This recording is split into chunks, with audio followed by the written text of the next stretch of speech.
अस्सलाम वालेकुम स्टूडेंट्स। ये हमारा आज का सेशन फिर से एसएलओ बेस्ड क्वेश्चन पेपर के ऊपर है। जैसे कि पहले हम एक जो है वो वीडियो ट्यूटोरियल दे चुके हैं और उसमें मैंने आपको बताया था कि एसएलओ बेस्ड क्वेश्चन पेपर है क्या और एसएलओ बेसिकली फेडरल बोर्ड ने जो दिया हुआ है उसकी नेचर क्या है। आज का हमारा ये वीडियो ट्यूटोरियल जो है वो कंप्लीट एक पीडीएफ में मैं आपको समझाऊंगा और सॉल्व करके बताऊंगा English first year federal board के जो क्वेश्चन पेपर है उसको मैं कम्प्लीटली सॉल्व करने वाला हूँ और ये सॉल्व भी करेंगे और इसके साथ मैं आपको बताऊंगा कि कौन से एरियाज़ ऐसे हैं जो कि हमें इसके लिए पढ़ने पड़ेंगे, कौन कौन सी जो है वो किताबें पढ़नी पड़ेंगी, कौन सा मटेरियल बेसिकली जो है वो पढ़ना पड़ेगा इस एसएलओ बेस्ड क्वेश्चन पेपर के ऊपर। और इसके बैकग्राउंड के लिए, इसके करिकुलम को पूरा सॉल्व करने के लिए मेरे पास हर एक एरिया के लिए कंप्लीट प्रेजेंटेशन बनी हुई है। इंशाल्लाह वो प्रेजेंटेशंस भी मैं आपके साथ शेयर करूंगा और वो मैं आपको अभी आज बताने वाला हूं कि आपने पढ़ने कैसे हैं और आपने बेसिकली उसकी बैकग्राउंड स्टडी कैसे करनी है और आपने जो है वो एक क्वेश्चन पेपर को सॉल्व कैसे करना है। जब हम एसएलओ बेस्ड क्वेश्चन पेपर की बात करते हैं तो बात करते हैं कि उसको सॉल्व कैसे करना है और कौन सा मटेरियल, रेलेवेंट मटेरियल हम पढ़ें ताकि उसको सॉल्व कर सकें। तो ज़्यादा मैं अभी बात नहीं करूँगा, बस चलते हैं और पीडीएफ के ऊपर complete first year federal board का क्वेश्चन पेपर आज मैं आपको सॉल्व करके बताऊँगा। जी तो शुरुआत करते हैं SLO based English question paper की और इसको सॉल्व करते हैं। एमसीक्यूज को सॉल्व करते हैं। सबसे पहले आप देखिए वर्जन नंबर, ये वर्जन नंबर क्वेश्चन पेपर के ऊपर लिखा होता है, वो हम यहाँ पे लिखेंगे। रोल नंबर यहाँ पे जो है वो आप ये सर्कल्स भी फिल करेंगे और यहाँ पे स्टूडेंट्स लिखेंगे भी। आंसर शीट नंबर भी लिखना है और सिग्नेचर ऑफ कैंडिडेट आपने सिग्नेचर करनी है। और ये जो इन्विजिलेटर जो कि आपके ऊपर जिसकी ड्यूटी होगी टीचर की, तो वो यहाँ पे जो है वो सिग्नेचर करेंगे।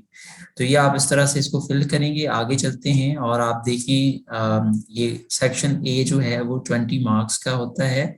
English compulsory HSSC 1, time allowed 25 minutes आपके पास हैं। हमारा सेक्शन ए जो है वो आपको पता है कि एमसीक्यूज का होता है, जिसमें हम एमसीक्यू सॉल्व कर रहे होते हैं। अब यहाँ पे एक चीज जानना बहुत जरूरी है, क्योंकि पहले तो एमसीक्यूज जो है वो किताब में से आते थे, कुछ कुछ वोकैबुलरी होती थी और 50% जो है वो ग्रामेटिकल एमसीक्यूज होते थे। मगर अब यहाँ पे अगर हम देखें तो सिनेरियो बिल्कुल ही डिफरेंट है। जब हम एसएलओ की बात करते हैं, SLO based English question paper की बात करते हैं, तो अब यहाँ पे मैं समझाता जाऊंगा आपको। और एरियाज जो है वो फेडरल बोर्ड ने हमें बता दिए कि कौन कौन से एरियाज से जो है वो ये एमसीक्यूज आएंगे, और हमने वही एरियाज जो है वो ज्यादातर स्टडी करने होंगे। यानी अब कोई एक बुक की स्टडी कोई नहीं करनी, पहले हम एक ही बुक की स्टडी करते थे, उनकी एक्सरसाइजेज हमें आती थी, वो नहीं है। बल्कि जो है वो हम एज अ होल जो है वो ये चीजें डिस्कस करेंगे, स्टडी करेंगे, जो कि एसएलओ के अंदर करिकुलम के अंदर दी हुई है। अब देखिए हमारा जो है वो जो पहला एमसीक्यूज है वो है मेजॉरिटी ऑफ आर। इसको सॉल्व भी करते जाते हैं और पढ़ते भी हैं, और मैं आपको बताऊंगा भी ये कौन सा एरिया जो है वो है और कौन से एरिया से ये एमसीक्यूज आएगा। Majority of our students are following the same rut in terms of the choice of their career. The synonym of the underlined word is, यानी रट का जो है वो synonym क्या है ये पूछा हुआ है, तो क्या होगा यहाँ पे। अब यहाँ पे ये पहला एमसीक्यूज, ये देखिए ये एसएलओ बेस्ड हमें दिया हुआ है कि पहले एमसीक्यूज के अंदर ये देखिए क्वेश्चन नंबर 1, ये एमसीक्यूज नंबर 1, इसमें क्या आएगा एमसीक्यूज के अंदर। इसमें जो है जनाब ये कहा गया है कि वोकैबुलरी, उसकी वर्ड की करेक्शन, स्पेलिंग भी हो सकती है, उसकी सिनोनिम भी हो सकती है, एंटोनिम भी हो सकता है, या उसमें जो है वो इसकी मायने जो है वो क्या है, ये जो है वो देते हैं हमारे। इसमें जो है वो नंबर 1 क्वेश्चन ये चीजें आएंगी। ठीक हो गया। तो जैसे कि आप देखें क्वेश्चन नंबर 1 वो हमारा एक वर्ड है जिसका सिनोनिम देना है, और ये वर्ड कहीं से भी आ सकता है। अब इसका क्या होगा, रट की मायने क्या होगी, ट्रैक, डिनायल, रिफ्यूजल या क्लोजर। तो ये जो है वो होगा ट्रैक। इसका सिनोनिम जो है वो ट्रैक है। यानी कि मेजॉरिटी स्टूडेंट्स जो है वो एक ही ट्रैक के ऊपर चले जाते हैं जब चॉइस ऑफ करियर की बात आती है। तो ठीक है, तो इसका जो है वो हमने सॉल्व कर दिया। इसका आंसर है नंबर 1 ट्रैक। नंबर 2 जो है वो स्टूडेंट्स अब देखें हमारा, O wild west wind the breath of autumn's being which one of the following poetic device is used in the poetic line. अब इसकी जो है वो क्या होगी, जो है वो कौन सा सही ऑप्शन होगा। अब देखें यहाँ पे, ये देखेंगे पहले तो ये कौन से एरिया से आएगा, हमारा जो सेकंड एमसीक्यूज है ये यहाँ पे दिया हुआ है। ये देखें कि ये सेकंड एमसीक्यूज जो है वो आपका अंडरस्टैंडिंग है, और अंडरस्टैंडिंग पोइट्री की अंडरस्टैंडिंग यानी पर्सोनिफिकेशन है, जो जिसको हम फिगर ऑफ स्पीच कहते हैं। पर्सोनिफिकेशन है, एलिट्रेशन है, या जो है वो सिंबली है, मेटाफर है, क्या होगी। ठीक है, तो हमें ये बेसिकली ये बुनियादी चीजें पढ़नी पड़ेंगी। जैसे कि यहाँ पे भी देखें पूछ रहा है कि ये जो लाइन है किसी पोएट्री से, ये लाइन दी हुई है, कह रहा है कि विच one of the following poetic device is used in the poetic line, यानी ये कौन सी फिगर ऑफ स्पीच, कौन सी पोएटिक डिवाइस यूज हुई है। तो इसमें दिया हुआ है कि सिमिली है, आयरनी है, पर्सोनिफिकेशन है और मेटाफर है। इसका आंसर होगा स्टूडेंट्स पर्सोनिफिकेशन। क्यों पर्सोनिफिकेशन होगा ये हम स्टूडेंट्स को क्लास में पढ़ाएंगे, और आगे जो है वो जब मैं आपको कंप्लीटली ये चीजें पढ़ाऊंगा पोएट्री, तो उसमें भी आप ये चीजें देख सकते हैं। बेसिकली पर्सोनिफिकेशन कहते हैं a figure of speech in which inanimate objects, ideas or qualities are spoken of if they were persons or human beings। यानी कि हम चीज़ों की या बेजान चीज़ों की इस तरह से बात करेंगे कि वो ऐसे जैसे कि कोई इंसान बात कर रहा है। जैसे knock opportunity knocks at the door but once. तो आप ये देखिए यहाँ पे अपॉर्चुनिटी जो है वो दरवाजे को कैसे खटखटाएगी, यानी ये एक बेजान सी चीज जो है वो ऐसे हम उसकी बात करेंगे जैसे कि वो एक इंसान है। ठीक है, तो यहाँ पे देखिए, तो यहाँ पे भी ऐसी बात की है, ओ वाइल्ड वेस्ट विंड दो ब्रेथ ऑफ ऑटम्स बीइंग, यानी ये जो है यहाँ पे ऐसे बात हो रही है ऑटम की और वेस्ट विंड की, जैसे कि वो कोई इंसान है।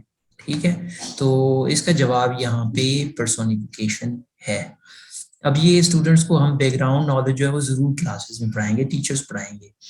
नंबर 3 एमसीक्यूज है। अब ये देखिए नंबर 3 एमसीक्यूज का एरिया कहाँ से आ रहा है, ये यहाँ पे देखेंगे हम। ये भी वही है कि ये पोएट्री जो है उसको पढ़ना पड़ेगा, पोएटिक डिवाइसेस को पढ़ना पड़ेगा, और वही एरिया है।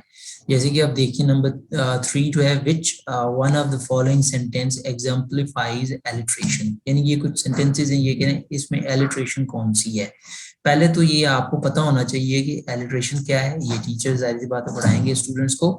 It is repetition of consonant letters sounds और सिलेबल्स इन अ लाइन, यानी कि कॉन्सोनेंट लेटर्स या सिलेबल्स या साउंड्स की रिपीटेशन को हम एलिट्रेशन कहते हैं। तो यहाँ पे मैंने सॉल्व किया हुआ है, आप देखेंगे तो यहाँ पे है जी ब्रोकन ब्रांचेस। ये जो है वो 2 बार हमारा कॉन्सोनेंट साउंड जो है वो आया हुआ है इस लाइन के अंदर, इस वजह से हम कहेंगे कि ये जो है यहाँ पे इसकी एलिट्रेशन यूज्ड हुई हुई है। ठीक हो गया, तो ये हमारा नंबर 3 एमसीक्यू सॉल्व हो गया कि एलिट्रेशन जो है वो ये 4 लाइंस दिए हुए हैं, कह रहे हैं कि इनमें से एलिट्रेशन वाली लाइन जो है वो या पोएट्री के सेंटेंस कौन सा है। तो इसमें पोएट्री का सेंटेंस जो है या एलिट्रेशन जो है इस सेंटेंस के अंदर यूज्ड है। ठीक हो गया, इसके बाद आ जाते हैं एमसीक्यूज नंबर 4 पे। अब पहले देखेंगे कि एमसीक्यूज नंबर 4 में क्या दिया हुआ है। अब यहाँ पे देखिए एमसीक्यूज नंबर 4 के अंदर जो है वो ये पूछ रहा है, ये ड्रामा का बैकग्राउंड जो है वो हमें पढ़ना पड़ेगा, स्टूडेंट्स को सीखना पड़ेगा कि सेटिंग क्या होती है, प्लॉट क्या होता है, टोन क्या होती है, पॉइंट ऑफ व्यू क्या होते हैं।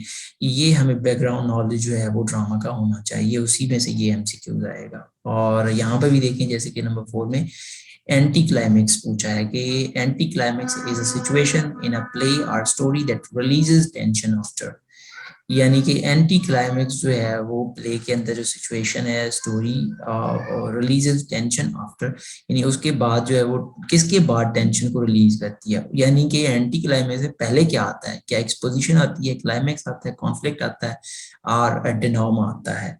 तो ये हमें पहले तो बैकग्राउंड नॉलेज होनी चाहिए स्टूडेंट्स को, ये टीचर्स जरूर पढ़ाएंगे कि भी ड्रामा के हवाले से बैकग्राउंड नॉलेज। तो यहाँ पे देखिए जैसे कि ये देखिए, ये मैं अपने स्टूडेंट्स को मैंने पढ़ाया हुआ है कि प्लॉट के अंदर जो है वो जब स्टोरी, कोई भी स्टोरी, उसके अंदर जो प्लॉट यानी सीक्वेंस जो होती है इवेंट की, वो एक्सपोजिशन से शुरू होती है, यानी पहले इंट्रोडक्शन होता है, राइजिंग एक्शन होता है यानी कॉन्फ्लिक्ट शुरू होता है, फिर वो एक वक्त आता है कि वो स्टोरी पीक पे चली जाती है, वो उसका क्लाइमेक्स होता है। उसके बाद फॉलोइंग एक्शन होता है, और फॉलोइंग एक्शन के अंदर जो है वो एंटी क्लाइमैक्स होता है। एंटी क्लाइमैक्स किसे कहते हैं? It is when at a specific point expectations are raised, everything is built up and then suddenly something boring और डिसअपॉइंटिंग हैपेंस। यानी कि अब हमें जो है ना एक एक्सट्रीम पे स्टोरी का पता लग चुका होता है, फिर हम जो है वो कुछ सीरीज या कुछ एक्शन ऐसे देख रहे होते हैं जो कि थोड़े से डिसअपॉइंटिंग होते हैं या हमें बोर करते हैं लिसनर्स को, या जो वॉच कर रहे हैं ड्रामा या स्टोरी को, या जो पढ़ रहे हैं। तो वहां पे ये एंटी क्लाइमेक्स जो है वो इसको कहते हैं, सिचुएशन को कहते हैं। तो एग्जैक्टली जो है वो क्लाइमेक्स के बाद एंटी क्लाइमेक्स आ रहा है। तो स्टूडेंट अब देखिए, जाहिर बात है यहाँ पे दिया हुआ है, यही दिए हुए हैं। एक्सपोजिशन के बाद जो है वो एंटी क्लाइमेक्स होगा, क्लाइमेक्स के बाद एंटी क्लाइमेक्स होगा, कॉन्फ्लिक्ट के बाद एंटी क्लाइमेक्स होगा, या डिनोमा के बाद एंटी क्लाइमेक्स होगा। तो आंसर जो है वो यही है कि क्लाइमेक्स के बाद जो है वो एंटी क्लाइमेक्स होता है, जैसे कि हमने चार्ट में भी देखा। ठीक हो गया जी। इसके बाद जो है वो number 5, identify the sentence implying transitional device of cause.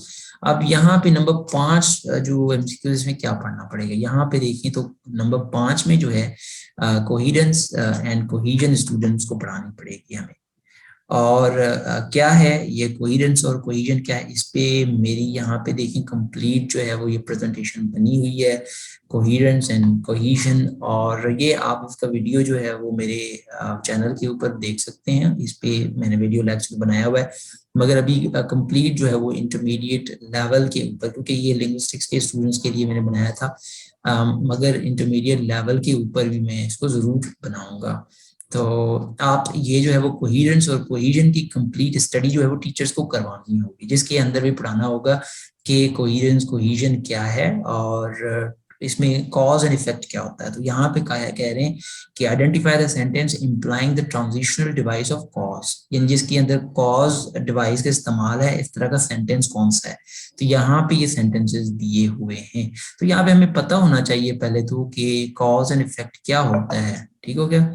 तो यहाँ पे इसका आंसर जो है वो यही है कि since it was raining we stayed home. इसका नंबर ए जो है वो करेक्ट है, यानी कि इसका आंसर ए होगा कि भाई इसमें कॉज जो है वो दिया हुआ है। कॉज जो है वो ऐसे सेंटेंस को कहते हैं कि जो एक तो जो है वो डिपेंडेंट सेंटेंस हो, इसके अंदर खास करके ये प्रीपोजिशंस हम पढ़ेंगे कि ये कौन सी इस्तेमाल होती हैं जो है वो कॉज और इफेक्ट्स में। तो सिंस जो है यहाँ पे इस्तेमाल होती है हमारे कॉज सेंटेंस के अंदर। तो डेफिनेटली जो है वो ये जो ट्रांजिशनल डिवाइस है सिंस, और ये सेंटेंस जो है वो इसके अंदर कॉज का इस्तेमाल किया गया है। ठीक है। बैकग्राउंड जो है वो नॉलेज हम जरूर पढ़ेंगे, इसके ऊपर हमारे नेक्स्ट जो है वो वीडियो लेक्चर्स होंगे इंशाल्लाह। और कंप्लीट इंग्लिश एस्लो बेस्ड क्वेश्चन पेपर जो है मैं आपको स्टडी करवाऊंगा। अभी क्वेश्चन नंबर 6 देख लेते हैं। क्वेश्चन नंबर 6 कहाँ से आएगा, यहाँ पे देख दें। क्वेश्चन नंबर 6 के अंदर क्रिटिकल थिंकिंग जो है वो या कॉन्टेक्स्ट जो है वो हमें देखना होगा कि कौन सा है। जैसे ये देखें क्वेश्चन नंबर 6 के अंदर, when he made insolent remarks towards his classmate, the teacher took him to task. Antonym of the word insolent is, यानी कि यहाँ पे ये जो insolent word है इसकी मायने यहाँ पे क्या है। तो ये क्रिटिकल रीडिंग, यानी कि ये क्रिटिकली हम इस सेंटेंस को पढ़ेंगे और क्रिटिकली एनालाइज करेंगे कि इसमें इंसोलेंट की मायने क्या हो सकती है और उसके एंटोनिम हमने बताना है। तो डेफिनेटली इंसोलेंट रिमार्क्स होंगे कि डिसरेस्पेक्टफुल रिमार्क्स। तो डिसरेस्पेक्टफुल रिमार्क्स का जो है वो एंटोनिम होगा रेस्पेक्टफुल रिमार्क्स। तो इसका आंसर यहाँ पे होगा नंबर सी। इसके बाद जो है which one of the following sentences has adjective clause, कि यानी कि एडजेक्टिव क्लॉज जो है वो इनमें से कौन सा है। क्वेश्चन नंबर 7 जो है वो ये देखिए अगर हम, अब यहाँ पे ये चीज हमें जरूर देखनी होगी कि भाई क्वेश्चन नंबर 7 के अंदर क्या दे रहे हैं। क्वेश्चन नंबर 7 के अंदर स्टूडेंट्स देखें, identify and use adjective phrase and clause, कि भाई एडजेक्टिव फ्रेज एंड क्लॉजेस की हमें स्टडी करनी होगी। तो यहाँ पे यही है कि पहले तो पता होना चाहिए कि एडजेक्टिव क्लॉज है क्या।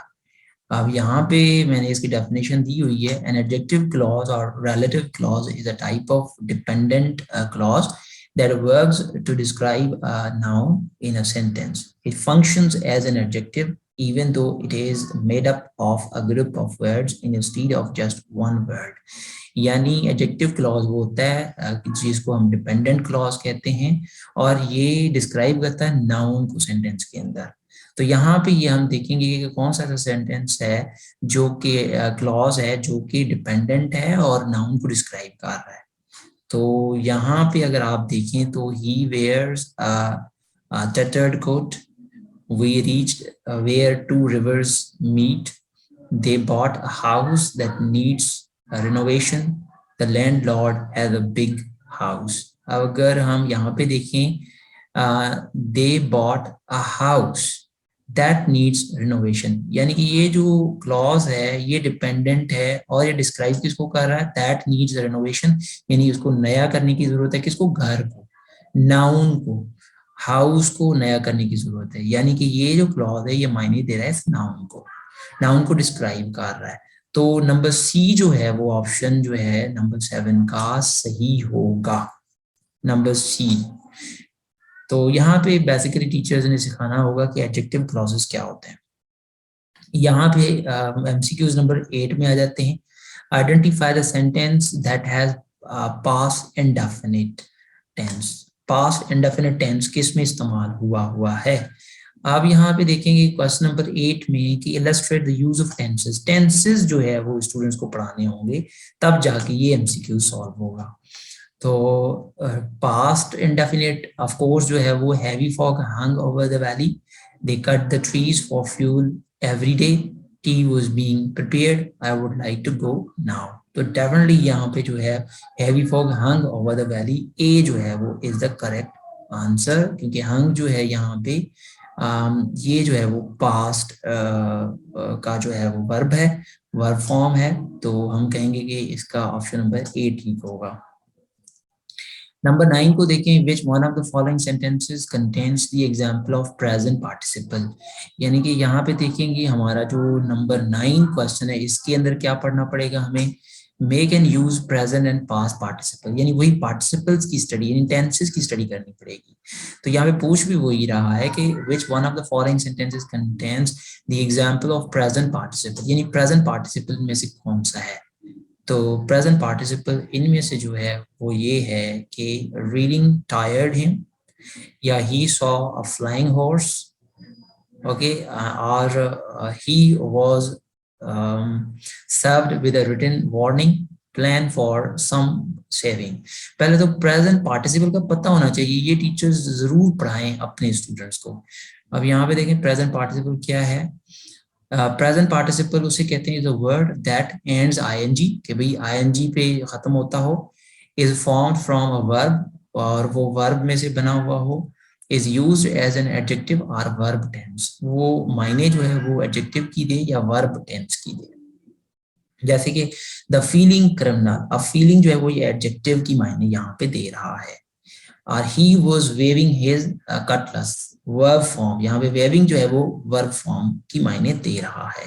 तो इसी तरह से आप देखेंगे कि कौन जो है यहाँ से ऐसा एक तो प्रेजेंट पार्टिसिपल यहाँ पे देखें तो यहाँ पे ये भी लग रहा है हमें, और ये भी प्रेजेंट पार्टिसिपल यहाँ पे लग रहा है, और यहाँ पे ये भी लग रहा है, यहाँ पे ये भी प्रेजेंट पार्टिसिपल लग रहा है, क्योंकि आईएनजी तो सब में आ रहा है। मगर ये देखेंगे कि अब इनमें दूसरे शराइत में कौन सा पूरा होता है। तो हम अगर यहाँ पे देखें क्वेश्चन नंबर, पहले तो बता दूं इसका जवाब होगा question number MCQs number B. क्यों होगा बी, क्योंकि अब देखिए जो है वो बी के अंदर जो है ही सॉ अ फ्लाइंग हॉर्स। अब अ फ्लाइंग हॉर्स जो है ये एडजेक्टिव की मायने दे रहा है, हॉर्स, मगर किस तरह का हॉर्स, फ्लाइंग हॉर्स, यानी ये फ्लाइंग वर्ड जो है वो इस हॉर्स नाउन को मायने दे रहा है। ठीक है, तो इसका जवाब होगा नंबर बी। और मैंने आपको जो डेफिनेशन यहाँ पे बताई है स्टूडेंट्स, इसको जरूर पढ़ें ताकि आप एमसीक्यूज को सॉल्व कर सकें। और दूसरी बात ये है कि ये बैकग्राउंड नॉलेज स्टूडेंट्स को जरूर पढ़ानी चाहिए ताकि वो आराम से ये एमसीक्यूज को सॉल्व कर सकें। नंबर 10 में जो है वो हमें क्या आने वाला है, नंबर 10 में अगर हम देखें तो ये है एमसीक्यूज नंबर 10, और इलस्ट्रेट यूज ऑफ प्रोनाउंस, कि प्रोनाउंस की स्टडी बेसिकली हमें नंबर 10 एमसीक्यूज में करनी पड़ेगी। Which one of the following sentences carries an emphatic pronoun? कि emphatic pronoun जो है इनमें से कौन सा है? तो emphatic pronoun पहले तो टीचर्स पढ़ाएंगे है क्या. Emphatic pronouns are compound personal pronouns such as himself, myself, and yourself used for emphasis. कि जो emphasis करते हैं और उनमें ये वाले अल्फाज यूज होते हैं, himself, myself और ये. अगर यहाँ पे हम देखें तो he himself submitted his assignment, यानी कि हमारी जो चॉइस ए है ये इसका आंसर है, क्योंकि यहाँ पे ये देखें हिमसेल्फ इस्तेमाल हुआ है और दूसरे सेंटेंसेस के अंदर ऑप्शंस के अंदर या एमसीक्यूज के अंदर हिमसेल्फ इस्तेमाल नहीं है, तो ये एम्फेटिक प्रोनाउन इसका जो है जवाब जो है वो एमसीक्यूज नंबर ए है. इसके बाद नंबर 11 में देखिए. अब 11 में हमें क्या पढ़ना होगा, स्टूडेंट्स को पढ़ाना होगा क्रिटिकल थिंकिंग के ऊपर है, वही के कॉन्टेक्चुअल जो है वो अंडरस्टैंडिंग होनी चाहिए. जैसे कि देखिए Harry's face turned red and he started to yell, balling his hands up into shaking fist. Infer the correct option from the following. कि ये देखिए ये सेंटेंस में कह रहा है कि ये सिचुएशन बताई है हैरी की. ये कह रहा है हैरी जो है यहाँ पे क्या हो रहा है, Harry is angry, Harry is excited, Harry is playing, Harry is hungry. Option number A is correct, because अगर सेंटेंस को देखें तो यहाँ से पता लग रहा है कि भाई Harry is angry, right. So MCQs number A is correct for question number or MCQs number 11. Number 12 के अंदर क्या पढ़ेंगे, पहले तो ये देखें. 12 के अंदर एमसीक्यूज के अंदर recognise and rectify faulty punctuation in given passage and on work. इन पंक्चुएशंस की स्टडी करनी पड़ेगी. 12 के अंदर देखें in which one of the following sentences all the apostrophes are correctly placed, यानी कि इसमें apostrophe जो है वो correctly placed है. So its answer is MCQs number the two boys bags were. अब देखें कि apostrophe की complete study जो है वो टीचर्स करवाएंगे. अब मैं आपको बता देता हूँ इसमें सही जो है वो MCQs कौन सा है. The two boys bags were lying at the river's edge. The two boys bags were lying at the river's edge. ये दो ही सही हो सकते हैं, क्योंकि ये देखें apostrophe के रूल्स हैं कि भाई जब बॉयज की बात होगी तो हमारे apostrophe s के बाद आती है, तो ये तो नहीं होंगे. अब ये सिलेक्ट करना पड़ेगा कि इन दो में से कौन सा सही है. तो the two boys bags were lying at the river's edge. तो यहाँ पे जो है वो जो MCQs रिवर्स एज यहाँ पे देखें यानी कि रिवर का किनारा, तो यहाँ पे गलती है बेसिकली इसके अंदर, ठीक है. तो जाहिर बात है यहाँ पे गलती है, तो हमारा ऑप्शन नंबर जो है वो डी इज द करेक्ट. अब एमसीक्यूज नंबर हम 13 देखें. विच one of the following sentence contains an adjective phrase. Adjective phrase जो है वो इनमें कहाँ पे है, पहले तो स्टूडेंट्स को पता होना चाहिए कि एडजेक्टिव फ्रेज किसे कहते हैं. An adjective phrase is a phrase that acts as an adjective by describing a noun. ऐसा जो है वो एडजेक्टिव जो कि फ्रेज जो कि नाउन को डिस्क्राइब करे.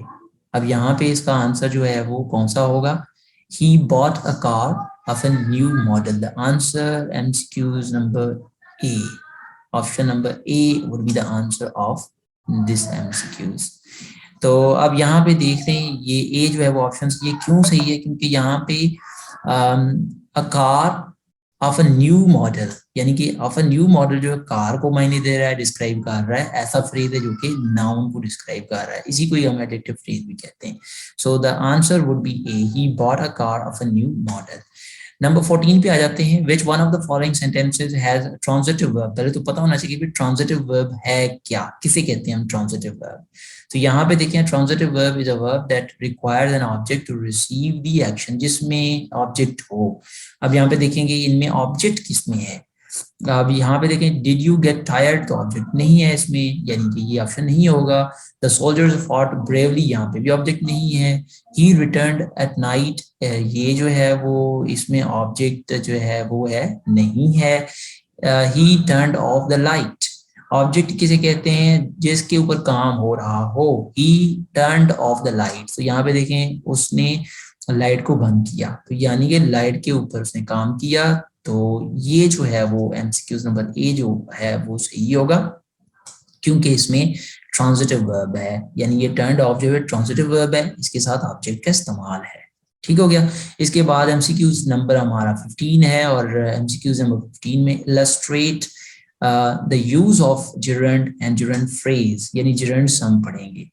Unless he comes early, I will not wait all day for him. The underlying part of the sentence is, तो इसमें जो है ये देखिए, ये हमारा वरना लेक्चर बहुत लेंथी हो जाता है। इसका जो है मैं आपको बता दूं, राइट ऑप्शन है एडवर्ब क्लॉज। इसका जवाब होगा कि ये जो है अनलेस ही कम्स अर्ली, ये एडवर्ब क्लॉज होगा। यहाँ पे ये एक्सप्लेनेशन मैंने सारी लिखी हुई है, मगर क्योंकि ये लेक्चर बहुत लेंथी हो जाएगा भाई, इस वजह से मैं इसको थोड़ा सा शॉर्ट करके आपको बताता हूँ। बाद में मैं आपको ये सारी चीजें जो यहाँ पे लिखी हुई हैं कि एडवर्ब क्लॉज क्या है और जो है वो किस तरह से यूज होता है, ये हमारे नेक्स्ट लेक्चर्स होंगे। MCQ नंबर 17 के अंदर क्या आएगा, the dog chases him where he goes। अब the underlying part of the sentence is, ये जो है पार्ट ये क्या है, क्या ये फ्रेज है, क्लॉज है, प्रेडिकेट है, सेंटेंस है। वेयर ही गोज ये एक क्लॉज है, बहुत ही इजी है। ये क्लॉज किसे कहते हैं, जिसमें सब्जेक्ट और वर्ब हो।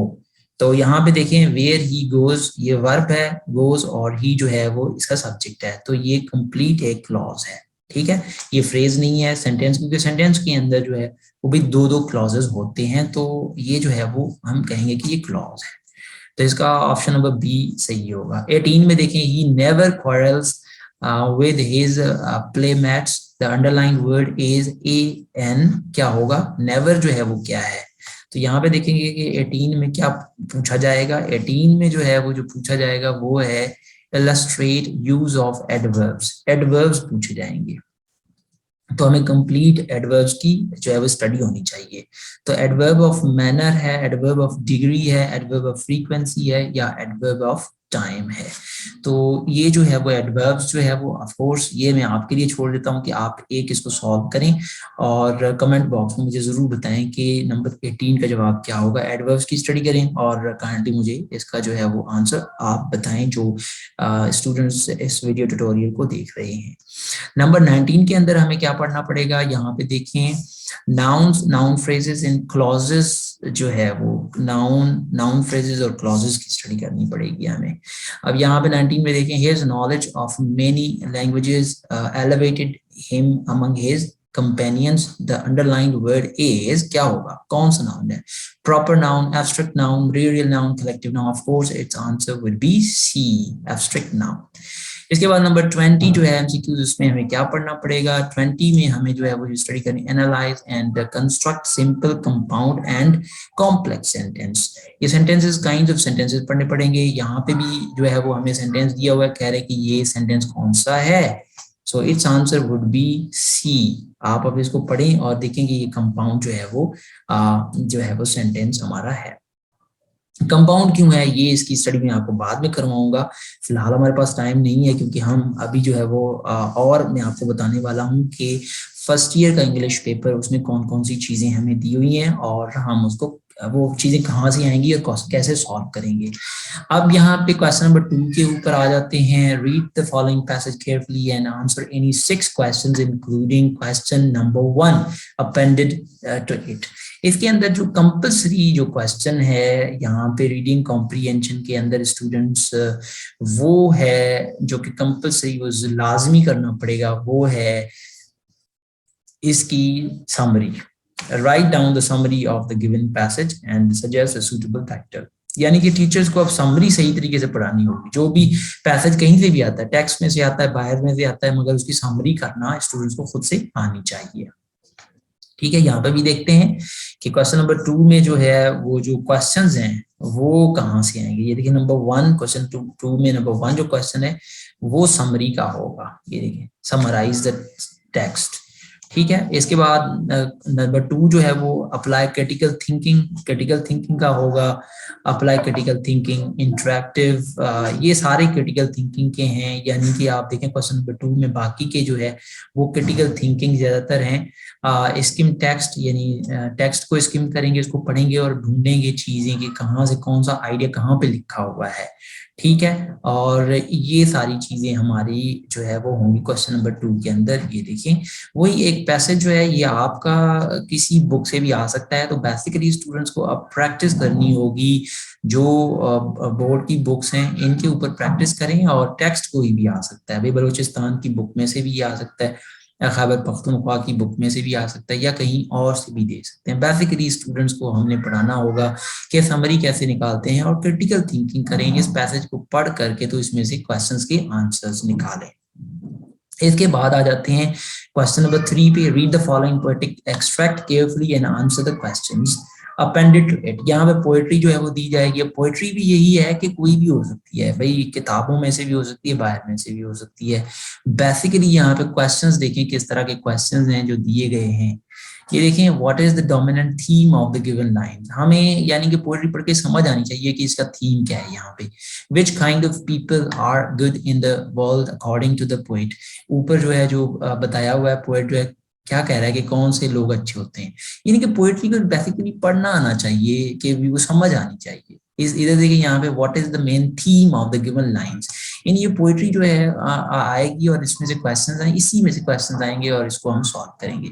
यहाँ पे देखते हैं क्वेश्चन नंबर 3 के अंदर के यहाँ पे क्या हमें गाइडलाइंस है कि भाई हमें पोएट्री, जब भी हम पोएट्री स्टूडेंट्स को पढ़ा रहे हैं, थीम्स पढ़ाने चाहिए स्टूडेंट्स को, और जस्टिफिकेशन हो कोई भी एक्शन जो है जो भी पोएट्री के अंदर हमें बताया जा रहा है, और फिगर्स ऑफ स्पीच पढ़ानी चाहिए। फिगर्स ऑफ स्पीच भी आ सकती हैं भाई, एलिट्रेशन किसे कहते हैं, और इसमें एलिट्रेशन कहाँ पे यूज्ड है, मेटाफर कहाँ पे यूज है, सिमिली कहाँ पे यूज है, ठीक है। या वर्ड्स जो दिए हुए हैं, तो यहाँ पे देखें, read a given poem and give hourly and in writing.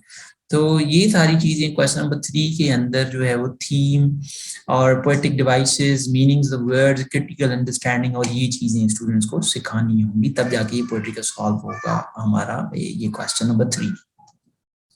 Question number 3 के अंदर बी जो है वो attempt any one of the following questions. ये प्ले के अंदर में से क्वेश्चंस होंगे, और प्ले आप जो डायरेक्टली जैसे कि बाद में प्ले के क्वेश्चंस होते थे वो पढ़ते थे और उन्हीं का रट्टा लगाते थे, अब ये नहीं है। बल्कि प्लेज हम पढ़ेंगे, मगर प्लेज में से क्वेश्चंस नहीं आएंगे, बल्कि क्या आएंगे, क्वेश्चन नंबर 3 का ए जो है वो बी देखते हैं क्या आएगा। बल्कि प्ले जो है वो उसका बैकग्राउंड नॉलेज आएगा कि भाई सेटिंग प्ले की क्या होती है, प्लॉट क्या होता है, टोन क्या होती है, पॉइंट ऑफ व्यू क्या होता है, कॉन्फ्लिक्ट क्या है, रिजोल्यूशन क्या है, एक्सपोजिशन क्या है, इंट्रोडक्शन क्या है, क्लाइमेक्स क्या है। ये चीजें जो है वो स्टूडेंट्स को दी जाएंगी।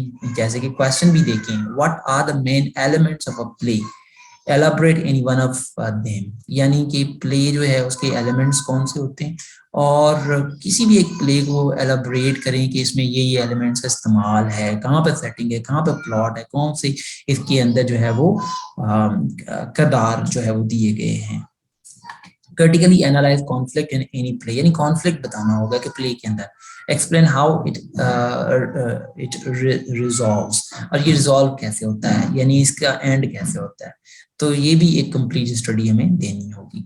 अब सेक्शन नंबर सी पे आ जाते हैं। मार्क्स 40 हैं इसके अंदर। अटेम्प्ट ऑल क्वेश्चंस, इसके अंदर भी हमें सारे क्वेश्चंस के जवाब देने होंगे। और क्वेश्चन नंबर 4 जो है वो right your resume for the post of manager advertised in newspaper. Resume या हम सीवी कहें, करिकुलम विटी या करिकुलम विटाए जो है हम इसको कहते हैं। और ये पैटर्न जो है वो मैंने स्टूडेंट्स को बनवाया हुआ है। ये जल्द ही इसके ऊपर इंडिविजुअल एक मैं लेक्चर बनाऊंगा और आपको सिखाऊंगा कि भाई रिज्यूमे जो है वो हम कैसे लिखेंगे, और इसका परफेक्ट जो है वो पेपर पैटर्न कैसे बनेगा। ठीक है, तो रिज्यूमे जो है पहले भी आती थी, अब भी आ रही है। Question number 5, illustrate correct use of tenses any 6 of the following sentences bye correctly rewriting them. अब यहाँ पे जो है वो देखें, जो है वो ये देखें, पहले फ्रेजल वर्ब्स होते थे, फ्रेजल वर्ब्स अब भी हैं, मगर यहाँ पे फ्रेजल वर्ब्स भी हैं और उसका सही फॉर्म इस्तेमाल करना है। यानी देखना है कि यहाँ पे भाई first form of phrasal verb use होगा, second form of phrasal verb use होगा, या third form of phrasal verb use होगा। इसके साथ साथ ये भी देखेंगे कि ये जो है वो फ्रेजल वर्ब यहाँ पे दो दिए हुए हैं, तो इसका सही फ्रेजल वर्ब कौन सा इस्तेमाल होगा, यानी कि फ्रेजल वर्ब्स तो होंगे मगर इनमें भी थोड़ी सी ट्रिक रखी हुई है कि सही फ्रेजल वर्ब और जो है वो कौन से फॉर्म में, किस टेंस में कौन सा फॉर्म जो है फ्रेजल वर्ब का इस्तेमाल होगा। थोड़ा सा इसकी नेचर को डिफरेंट कर दिया गया है। इनके ऊपर भी मेरी पहले भी एक सीरीज थी, अब भी इंशाल्लाह जो है वो एक नई सीरीज जो इसके अंदर रिक्वायरमेंट है इसके ऊपर मैं जरूर बनाऊंगा कमिंग डेज में इंशाल्लाह। अब नंबर बी जो है वो क्वेश्चन नंबर 5 का नंबर बी अगर हम देखें, इसमें भी हमें जो है वो ये देखें क्वेश्चन नंबर 5 का बी जो है, इसमें क्या होगा, illustrate use of tenses. Tenses की स्टडी होना लाजिमी होनी चाहिए और ये सेंटेंसेस दिए हुए हैं। अब ये टेंसेस हमें जरूर आने चाहिए ताकि हम करेक्ट फॉर्म ऑफ वर्ब्स इनके अंदर रख सकें। इसके बाद जो है इसका सी, क्वेश्चन नंबर 5 का सी, इसके अंदर क्या हमें पढ़ना होगा, पंक्चुएशंस हमें पढ़नी होंगी। ये देखिए एक पैसेज दिया हुआ है और पंक्चुएशंस क्या होती हैं भाई, कहाँ पे फुल स्टॉप, कहाँ पे कैपिटल लेटर जो है उसका इस्तेमाल, कहाँ पे जो है वो कॉमास का इस्तेमाल होगा, ये पंक्चुएशंस स्टूडेंट्स को पढ़ानी पड़ेंगी। क्वेश्चन नंबर 6 देखिए, write a letter to the manager of a factory asking permission for a party to visit factory. Formal letter भी हम इसको कहेंगे। क्वेश्चन नंबर 6 जो है फॉर्मल लेटर कहें, बिजनेस लेटर कहें, ये आएगा और इसके 8 मार्क्स हैं। ये भी मैंने कंप्लीटली स्टूडेंट्स को सिखाया हुआ है, पढ़ाया हुआ है। इसका ही यहाँ पे देखें तो एक जो है वो क्या दिया हुआ है हमें कि कैसे हमें इसका पढ़ना पड़ेगा। लेटर जो है फॉर्मेट सबसे इंपॉर्टेंट है, स्टाइल सबसे इंपॉर्टेंट है और हमें बिजनेस लेटर जो है वो दिया जाएगा। ठीक है, तो स्टूडेंट्स को हमें क्वेश्चन नंबर 6 में बिजनेस लेटर सिखाना होगा। क्वेश्चन नंबर 6 इसके अंदर एक चेंज आई है और वो चेंज है कि पहले उर्दू इनटू इंग्लिश होता था, अब जो है वो इंग्लिश इनटू उर्दू, और इसके अंदर ऑप्शन भी दिया गया है कि या आप ट्रांसलेशन करें या डायलॉग राइटिंग करें, तो कोई एक जो है वो चीज हमें करनी होगी। क्वेश्चन नंबर 7 के अंदर ये देखें, ये जो है वो हमें दी हुई है कि आपने या जो है वो ट्रांसलेशन या जो है वो आप डायलॉग राइटिंग लिख सकते हैं। अब यहाँ पे जो है जो चीजें हमें देखनी होंगी वो एमसीक्यूज के एरियाज को पढ़ना होगा जो कि बहुत ही जरूरी है। Hopefully, students, this would have been very helpful for all of you। और अब जो है वो नेक्स्ट टाइम हम ये जो एरियाज मैंने आपको बताए हैं कि एमसीक्यूज कहाँ से आए हुए हैं, ये सारी प्रेजेंटेशंस के साथ इंशाल्लाह नेक्स्ट वीडियो ट्यूटोरियल में मैं आपसे मिलूंगा और आपको सारी चीजें ये एक्सप्लेन करके बताऊंगा कि ये बैकग्राउंड मटेरियल जो है स्पेशली कि इसके बैकग्राउंड मटेरियल कौन सा स्टडी करें ताकि ये परफेक्ट जो है वो हम इनको सॉल्व कर सकें। इसके साथ जो है वो इंशाल्लाह हमारे लेक्चर्स की ये सीरीज चलती रहेगी। इसी के साथ अस्सलाम वालेकुम।